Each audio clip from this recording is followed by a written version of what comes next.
In 16th century England, a world where justice was often as brutal as the crimes it sought to punish, few stories are as chilling as that of Richard Roose.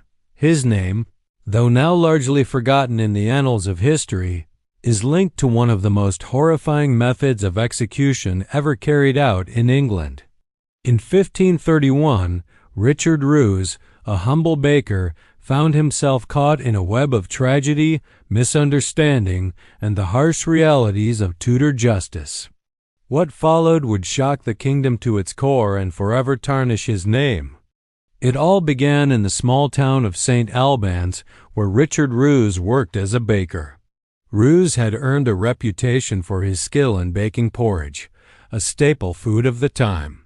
But when a number of people fell ill after consuming his porridge, the town's fear of poison quickly spiraled into hysteria. What happened next would seal Roose's fate in a way that was as brutal as it was unjust. Roose was accused of deliberately poisoning his porridge, allegedly with the intent to harm the people who had purchased it. While it is unclear whether Roose had any malicious intent, the nature of the time, coupled with the serious nature of the accusations, led to a swift and terrifying response. As was common in Tudor England, the authorities were eager to make an example of any individual who could be deemed a threat to public order or safety. Roose, regardless of whether or not he was truly guilty, was arrested and put on trial. At the trial, the charges against Roose were serious. He was accused of poisoning the porridge that had caused several deaths in the town. The case was compounded by the growing fear of witchcraft and malice in the community, where even the slightest misstep could lead to accusations of dark deeds. Roose's case, marked by the panic and paranoia of the time, became a sensational one, magnified by the atmosphere of suspicion that permeated the streets of England during the reign of Henry VIII. Despite the lack of clear evidence that Roose had intentionally poisoned anyone, he was found guilty and sentenced to the most gruesome punishment imaginable, death by boiling. This form of execution, seen as both a punishment and a deterrent, was one of the most horrific methods of capital punishment at the time. Roose was to be boiled alive in a large cauldron, a gruesome fate that few could have imagined in the civilized world. The punishment was both cruel and symbolic, reflecting the severity with which the state viewed the crime of poisoning, even if it was not fully understood or intentionally committed. The royal order to carry out this punishment was swift, and there was little room for appeal or reconsideration. The justice system of the time was heavily influenced by royal power, and the monarch had the final say in matters of execution. The fact that Roose had been condemned to such a horrific death speaks to the severity of the Tudor judicial system and the kingdom's willingness to impose terrifying measures on those accused of threatening the safety and stability of the public. The execution itself would be public, a spectacle meant to both punish and deter. As the day of his execution arrived, Richard Roose, a simple baker, stood on the edge of a fate worse than death itself. The town gathered, curious, fearful, and eager to witness the gruesome spectacle that was about to unfold. Roose was placed into a large cauldron filled with boiling water, his screams echoing in the air, as he was subjected to one of the most agonizing forms of execution ever conceived by the royal court. The public, many of whom had likely bought their food from Roose, looked on in horror, caught between a sense of justice and the gruesome reality of the event. What followed was a moment in history that would forever be linked to cruelty and the absolute power of the royal court. Richard Roose, whether guilty of the crime or not, became a tragic figure, a victim of fear, hysteria, and the unforgiving judicial system of Tudor England. His death would be remembered not only for its brutality, but also as a symbol of how easily lives could be destroyed by rumor and suspicion, with little regard for truth or justice. The fate of Richard Roose was sealed in a brutal moment that shocked not only the small town of St. Albans, but also the entire nation. In the years that followed, his name became synonymous with one of the most horrific and grotesque punishments in English history, death by boiling. Yet the full story of his execution is one marked by not only cruelty, but a tragic misunderstanding of justice during the Tudor period. What followed his trial would highlight the power of royal authority, the fear of poison, and the dark, merciless streak that ran through the judicial system of the time. As Roose was sentenced, the execution itself would become an event that demonstrated just how deeply the government feared those who threatened public safety, even if their threats were largely based on panic and superstition. The trial was not one of careful investigation or examination of evidence.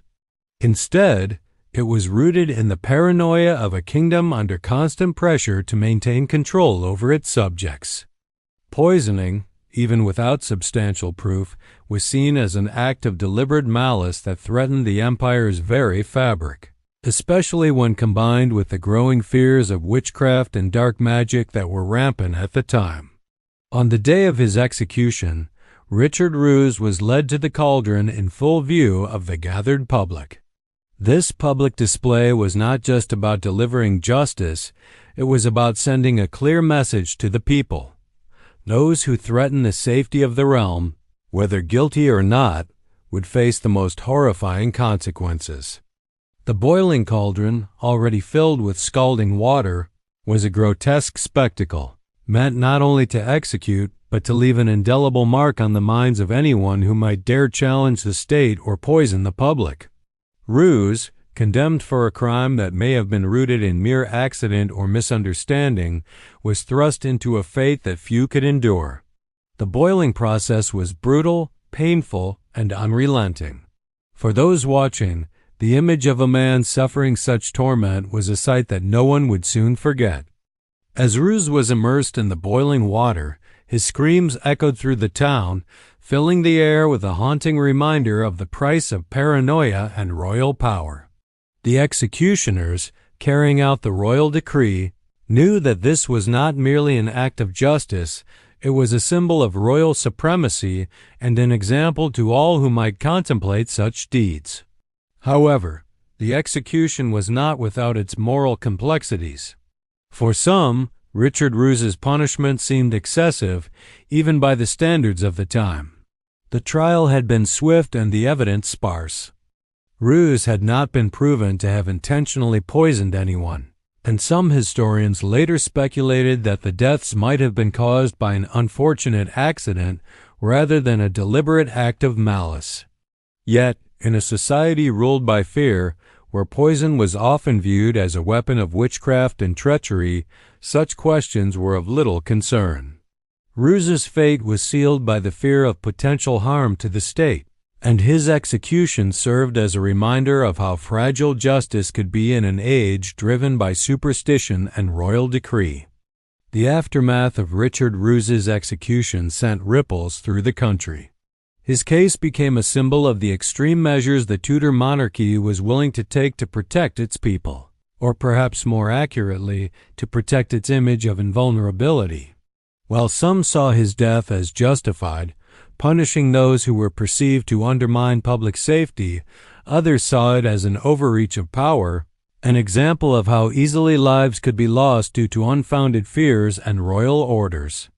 The execution didn't just mark the end of a life, it marked the beginning of a debate over the limits of royal authority and the dangers of hysteria and scapegoating.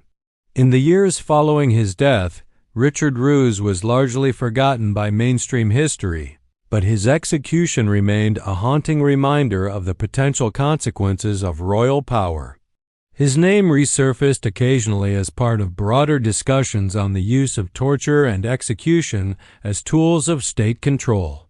He became a tragic footnote, remembered not for his crime, but for the manner in which he was made an example. Richard Roose's story serves as a dark chapter in the history of Tudor England, illustrating the consequences of unchecked power, royal paranoia, and the often brutal methods of enforcing justice in a time of great social and political turmoil. As the centuries passed, the execution of Richard Roose became an eerie symbol of how lives could be extinguished by royal decree, often without a fair trial or thorough investigation. His story serves as a poignant reminder of the cost of fear-driven justice and the devastating impact of royal power when it is used to control rather than to protect. Richard Roose's death, though long ago, echoes in the lessons of history, reminding us of the potential dangers of misused authority and the fragile line between justice and cruelty.